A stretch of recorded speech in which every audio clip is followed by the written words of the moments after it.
rare double die to hidden versions few have ever seen.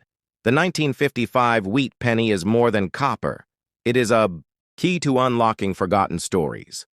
A symbol of error turned into gold and a living legend among coin hunters across generations. If you own one, you could be sitting on a fortune. If you find one, you've struck gold.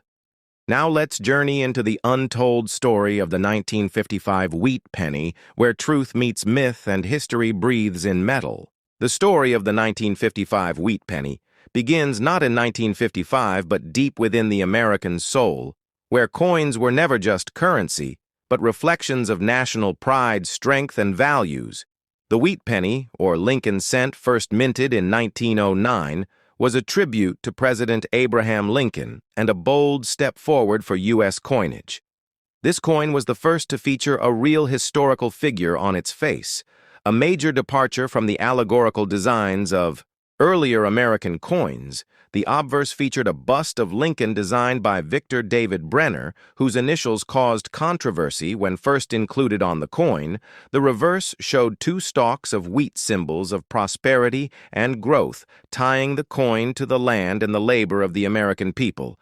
For nearly 5 decades, the wheat penny would become an everyday part of life. It would be exchanged in shops, found in lunch boxes, and dropped into piggy banks by children. The Lincoln cent became more than a coin. It was a witness to history, from the World Wars to the Great Depression to the Cold War.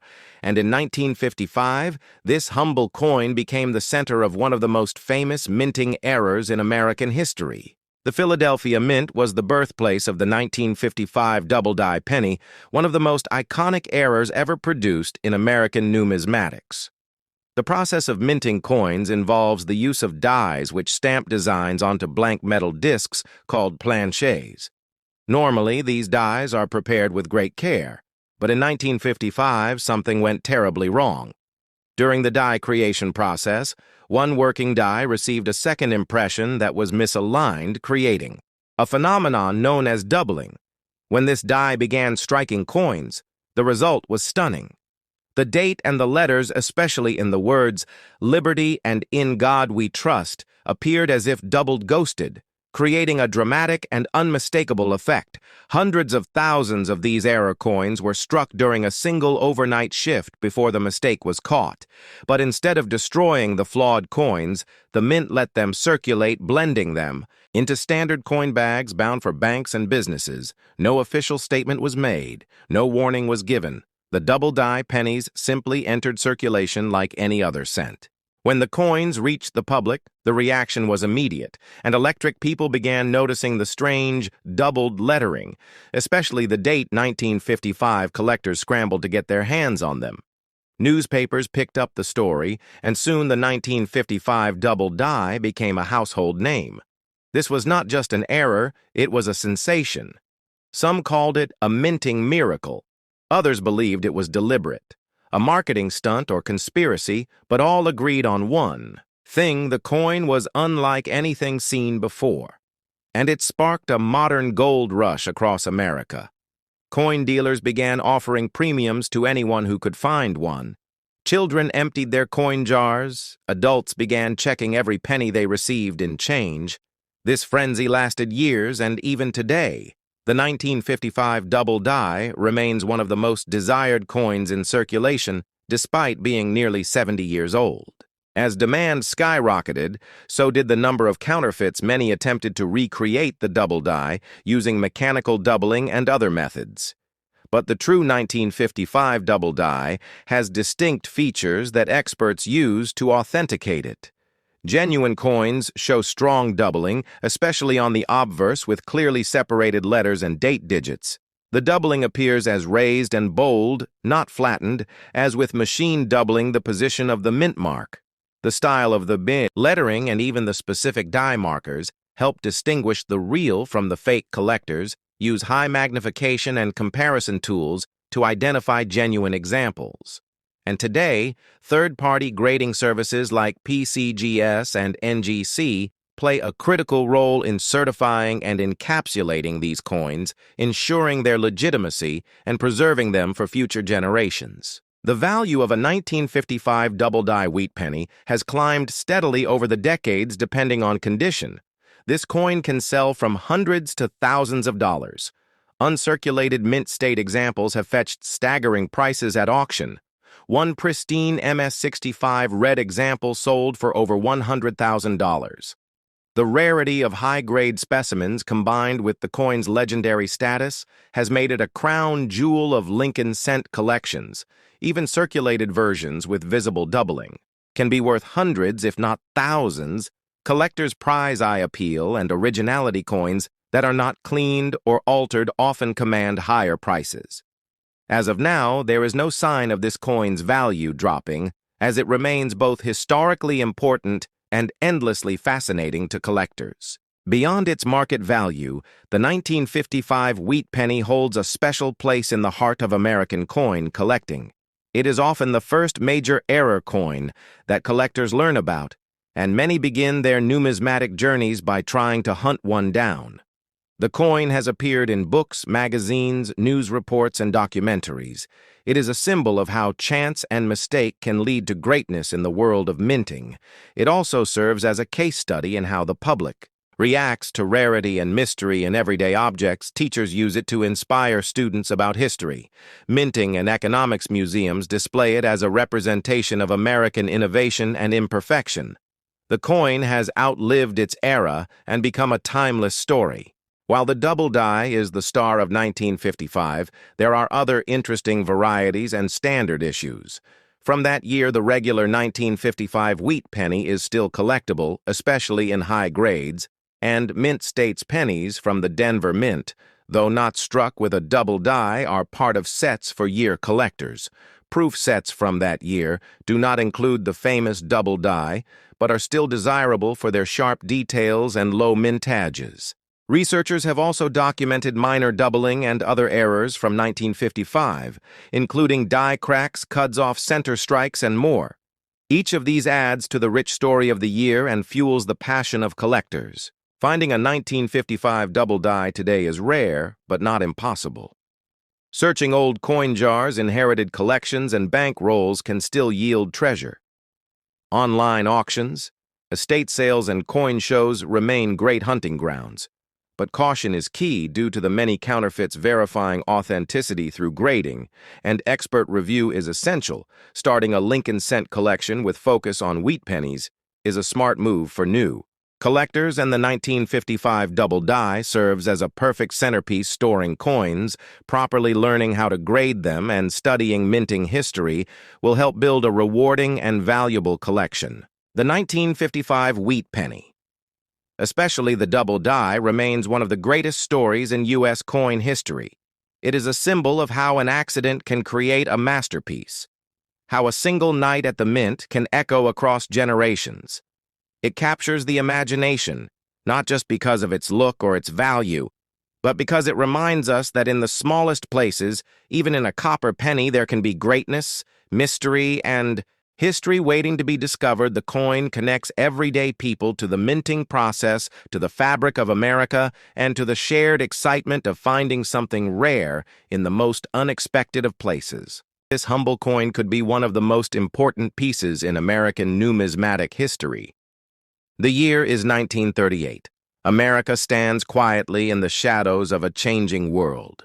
The Great Depression is ending. The winds of war are blowing overseas, and yet in the pocket of a hard-working American sits a simple copper coin. 1 cent bearing the face of Abraham Lincoln with 2 wheat stalks on the back. This is the wheat penny of 1938, and its story is far deeper than its denomination. The wheat penny design began in 1909, marking the centennial of Lincoln's birth, created by Victor David Brenner. The obverse features the iconic portrait of Lincoln, while the reverse carries 2 wheat ears, symbolizing prosperity and unity. This design would continue until 1958. But every year within this series holds its own chapter, and the year 1938 brings forward its own tale. Minted in 3 locations, Philadelphia, Denver, and San Francisco. The 1938 wheat penny was struck in a time of preparation and economic transition. The Philadelphia Mint produced over 156 million coins, the Denver Mint just over 20 million, and the San Francisco Mint a little over 15 million.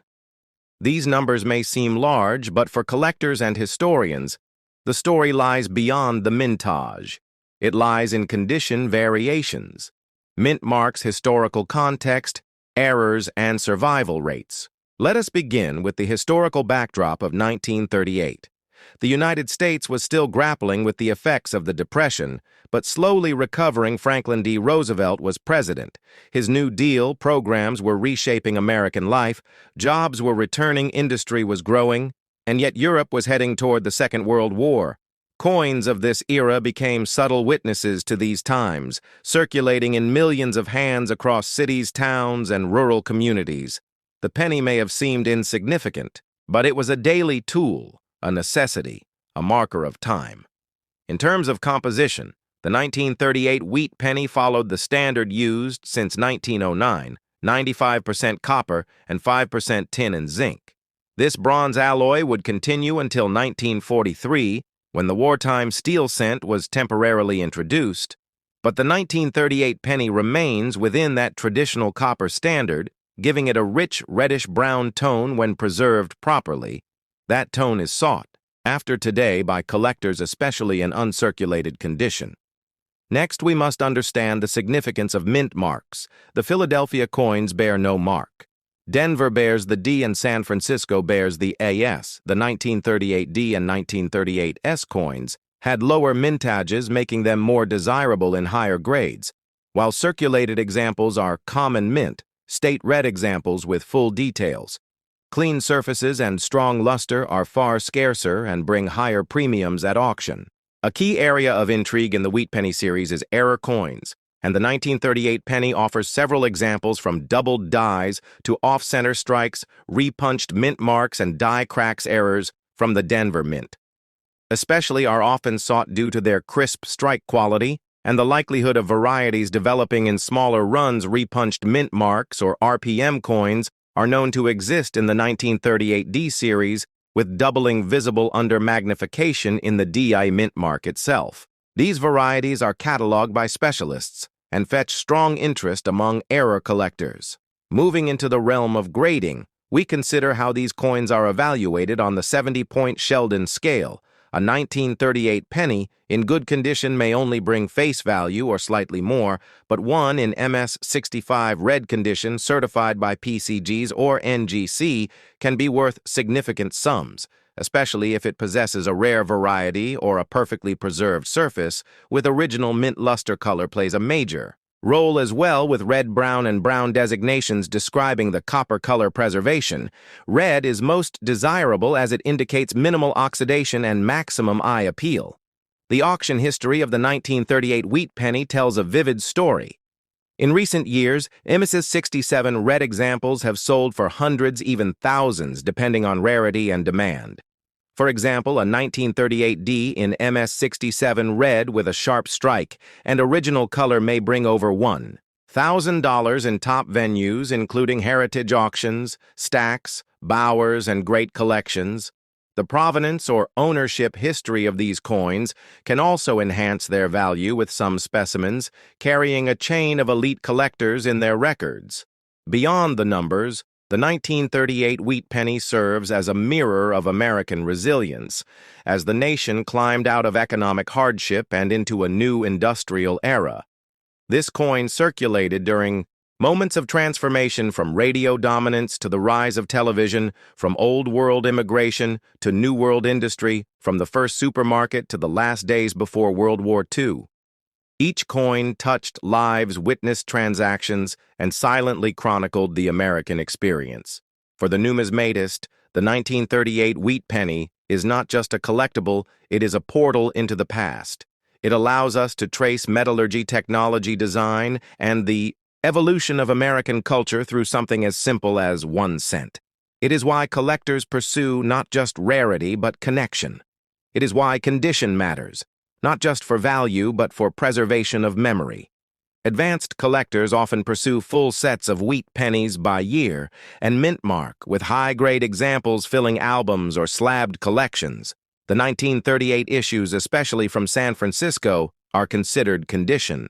Rarities, meaning few high-grade red examples, survive from that mint due to weaker strikes and less careful handling over time. Their population in top grades remains limited, creating constant demand. We must also speak of fakes and counterfeits as the hobby has grown. So have attempts to create replicas, altered mint marks, or artificially colored pieces. This makes authentication crucial, especially for high-value coins. Third party. Grading services play a vital role in ensuring legitimacy, assigning grades and sealing coins in tamper-proof holders with serial numbers accessible online through databases. In the world of education and museums, the wheat penny remains an accessible tool for teaching history, economics, and design. Even schools use them to introduce children to coin collecting and the world of numismatics. A 1938 wheat penny can spark conversations about inflation, industry politics, and the personal stories of those who use them daily. As we move deeper into the 21st century, the value of these pennies extends beyond price. It lies in preservation, storytelling, and the shared passion of millions of collectors worldwide, from beginners with jars of old change to specialists curating mint state rarities. The community continues to grow, centered around the quiet, humble wheat penny. As we approach the conclusion of this detailed journey, let us reflect on what makes the 1938 wheat penny so compelling. It is not its price tag, though some are quite valuable. It is not only its copper shine, though brilliant reds catch the eye. It is its place in history. A coin minted on the brink of war, carried through a time of peace and struggle, used by people whose names we may never know, but whose legacy we honor with every coin collected, every story told, every memory preserved. So next time you come across a wheat penny, take a closer look. If it says 1938, remember that you hold not just a coin, but a piece of the American soul, a quiet survivor from a world that was changing 1 cent at a time. This is not just a penny, this is a gateway into a forgotten America. The year was 1936. The United States was still crawling out of the Great Depression, and across the nation, coins played a vital role in everyday survival. Among them, the Lincoln wheat penny stood as a symbol of endurance, humility, and hope. This particular year marked the continuation of a coin series that began in 1909 to commemorate the 100th anniversary of Abraham Lincoln's birth, designed by Victor David Brenner. The wheat reverse became iconic, instantly representing the harvest of American labor and the fruits of democratic ideals. As the economy struggled in 1936, Americans clutched these small copper coins, using them for everything from a loaf of bread to a stamp for a heartfelt letter home. These coins were not just currency. They were lifelines, circulating through cities, farms, and factory towns alike. In 1936, 3 mint locations were responsible for the production of the wheat penny: Philadelphia, Denver, and San Francisco, with Philadelphia producing the majority, with over 300 million coins denoted with no mint mark. The Denver Mint released about 40 million identified with AD, and the San Francisco Mint produced over 29 million carrying the S Mint mark. Each of these coins carries its own narrative based on where it was struck and how it aged through time. The 1936 penny also stands out for the existence of a highly desirable collectible, the 1936 double die obverse, variety caused by a misalignment in the die during minting. This error created a doubling effect most noticeable in the words "Liberty in God," "We Trust," and the date 1936 itself. This variety is incredibly rare, and when found in high condition can fetch thousands of dollars among collectors. This mint error was not caught early, and therefore many entered circulation unknowingly, making the hunt for one today like searching for a needle in a haystack. But the historical relevance of the 1936 wheat penny goes far beyond mint errors. During this time, President Franklin Delano Roosevelt was implementing the Second New Deal. The Works Progress Administration was building schools, roads, and bridges across America. And these very pennies passed through the hands of workers who were employed through government relief programs. A 1936 penny might have been tossed into a jukebox at a diner on Route 66 or dropped into a steel donation box at a local church. It could have been part of a young boy's allowance saved for comic books or part of a mother's last coin to buy milk for her family. Its journey is unknowable yet deeply woven into American life. During this transformative period, these coins were 95% copper, with the remainder being a mix of tin and zinc. They weigh about 31 grams with a diameter of 19 millimeters. Their reddish-brown tone varies depending on how they have been stored and cared for over the years. Uncirculated examples retain their original luster, while circulated ones tell stories through scratches, toning, and dents.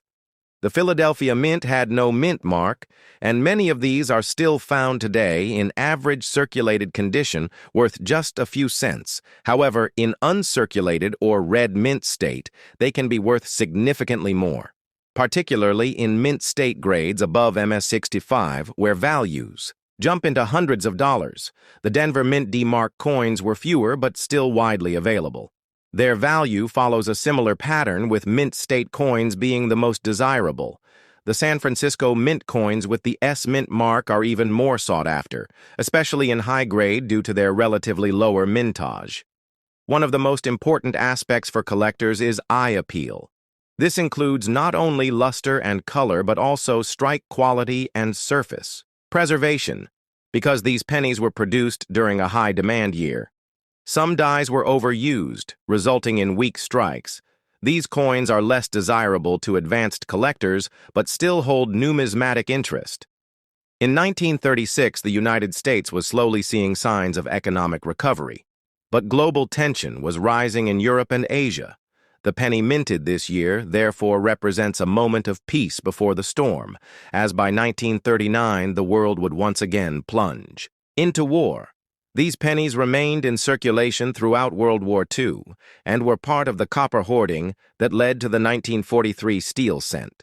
During the war effort, some 1936 pennies were buried during the Dust Bowl migration, hidden in tin cans under floorboards or lost on abandoned farms. Today, metal detectorists often find them in the most unexpected places with corrosion, telling a silent tale of time and earth. Some collectors pursue the complete set of wheat pennies from 1909 to 1958, and the 1936 penny is a crucial piece in that collection, especially if the collector is chasing the famed 1936 double die. The rarity of this variety cannot be overstated. It is often counterfeited due to its high value, and as such, authentication by a third-party grading service like PCGs or NGC is essential. The process of grading a 1936 penny includes a detailed examination under magnification to assess doubling strike quality and wear. In cases of MS-66 or higher with red color designation, the value can skyrocket at auctions. Coin shows across the United States often highlight rare varieties, and the 1936 DDoS are centerpieces in displays and dealer tables.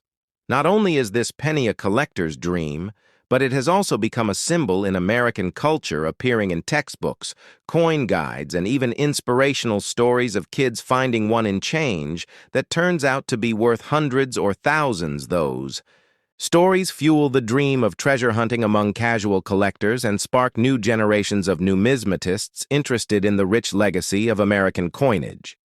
The 1936 wheat penny is not just copper, it is a microcosm of American life in the mid-1930s, reflecting economic struggle, governmental innovation, and the quiet resilience of a nation. This coin holds its place among the most important and beloved collectible cents in United States history, and as every year passes, it grows even more valuable as a historical artifact, especially those preserved in mint state, from its design roots in the Art Nouveau movement through Victor Brenner's portraiture to the rustic harvest imagery of wheat on the reverse. The coin bridges artistry, economy, and memory. Each scratch, each mark, each fade is a fingerprint of American past, making the 1936 wheat penny more than money. It is memory in metal form, and those who hold one hold a piece of unfiltered history.